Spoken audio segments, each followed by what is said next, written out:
Bersin-bersin tak kunjung reda. Hidungmu lama-lama akan terasa semakin gatal dan mulai mengeluarkan lendir. Rasa gatal ini memang sulit ditahan, karena keluarnya bersin memang sulit untuk dikontrol. Udara yang bercampur dengan debu dan kotoran terhirup oleh hidung, dan saat menyentuh bulu hidung, otakmu menerima sinyal dari sel saraf dan dengan segera memproduksi histamin yang membuat hidungmu terasa gatal. Lalu, otakmu akan mengirimkan sinyal ke otot tenggorokan dan paru-paru untuk mengeluarkan udara kotor tersebut melalui tenggorokan.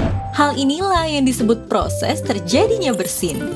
Ketika kamu bersin, maka jantungmu akan berhenti selama beberapa milidetik. Kecepatan bersin bisa mencapai 160 km per jam. Ada ratusan ribu kuman yang kamu keluarkan ketika bersin. Dan yang paling mengerikan, ketika kita menahan bersin, bisa berisiko membuatmu mengalami gangguan pendengaran secara permanen.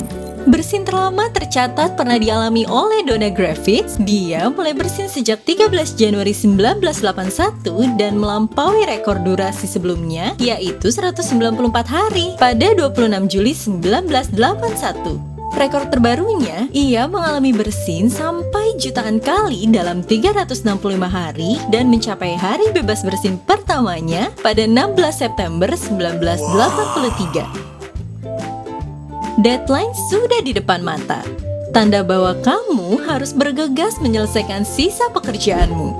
Dengan sisa tenaga dan rasa kantuk yang menyerang, kamu mulai kembali ke meja kerja untuk menyelesaikan pekerjaanmu. Rasa kantuk umumnya muncul karena kurang tidur. Walaupun terlihat sepele, kantuk bisa memicu timbulnya berbagai masalah, seperti mengganggu produktivitas, mempengaruhi emosi, dan bahkan bisa memicu pertikaian rumah tangga kalian. Rekor mengantuk terlama pernah dialami seseorang dari negara kita Indonesia, berdurasi selama 62 tahun dari 1951 sampai tahun 2013. Ia adalah seorang aktor Indonesia bernama Herman Ngantuk. Canda sayang. Jika kantukmu tak kunjung usai saat kamu sedang beraktivitas, kamu bisa melakukan hal-hal berikut ini agar kamu terbebas dari rasa kantukmu. Minumlah kopi dan siapkan cemilan, tidak menyantap makan siang yang terlalu berat, mencuci muka, mengobrol bersama temanmu, dan jika diperlukan, tidurlah selama 15 menit. Rentang waktu tersebut cukup efisien untuk mengusir rasa kantukmu agar tidak muncul lagi selama beberapa jam ke depan. Berjalan kaki di jalan raya dan terserang hembusan knalpot motor serta mobil bisa membuatmu terserang batuk.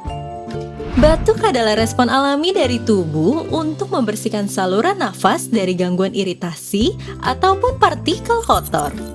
Batuk mungkin salah satu penyakit yang kamu anggap remeh. Padahal, jika tidak ditangani secara benar, dapat menyebabkan gangguan pernapasan yang lebih serius. Beberapa faktor yang bisa menjadi pemicu yang menyebabkan batuk, seperti saat kita menghirup polusi udara, alergi pernapasan terhadap debu, serbuk bunga maupun bulu hewan, kebiasaan merokok, radang paru-paru, penyakit tuberkulosis, bronkitis, asma, dan GERD. Batuk rejan atau batuk 100 hari adalah batuk yang tidak bisa kita anggap remeh. Batuk ini bisa menyebabkan kematian. Dari data WHO, ada 300.000 kasus kematian dari total kasus 30-50 juta per tahun di dunia. Penyakit batuk rejan ini biasa terjadi pada anak usia di bawah 1 tahun yang diakibatkan oleh bakteri Bordetella pertussis. Jika kamu mengalami batuk ringan, berikut adalah tips sederhana untuk mengatasi batukmu. Pastikan kamu mendapat istirahat yang cukup agar sistem kekebalan tubuhmu meningkat dan dapat melawan mikroorganisme penyebab batuk. Minum air lebih banyak dari biasanya agar tenggorokanmu tidak kering dan mereduksi batuk. Konsumsilah permen atau minuman yang mengandung peppermint. Mentol yang terkandung dalam peppermint memiliki manfaat alami yang baik untuk melegakan pernapasan. Jahe juga memiliki khasiat yang sama untuk mengatasi batuk. Cita rasa dari jahe yang hangat bisa membantu melegakan pernapasan dan membuat temperatur tubuhmu menjadi lebih hangat. Stop kegiatan yang bisa memperparah batukmu seperti merokok atau bermain dengan hewan peliharaan tanpa menggunakan masker. Tidurlah dengan posisi bantal kepala yang lebih tinggi. Karena ketika kamu batuk, saluran pernapasanmu akan tertutup lendir. bila kamu tidur dengan bantal yang lebih rendah. Menghirup udara segar di pagi hari juga bisa membantu membersihkan sistem pernapasan dan menghilangkan batuk secara alami. Namun, jika batukmu tak kunjung reda dalam waktu yang cukup lama, segera periksakanlah ke dokter agar kamu mendapatkan diagnosis yang lebih tepat. Oke everyone, semoga informasi kali ini dapat bermanfaat buat kalian semua. Jangan lupa subscribe, like, komen, serta tekan tombol loncengnya agar channel ini bisa terus berkembang. Sampai jumpa lagi bersama aku Nathan di video Kios Fakta selanjutnya. Bye bye everyone!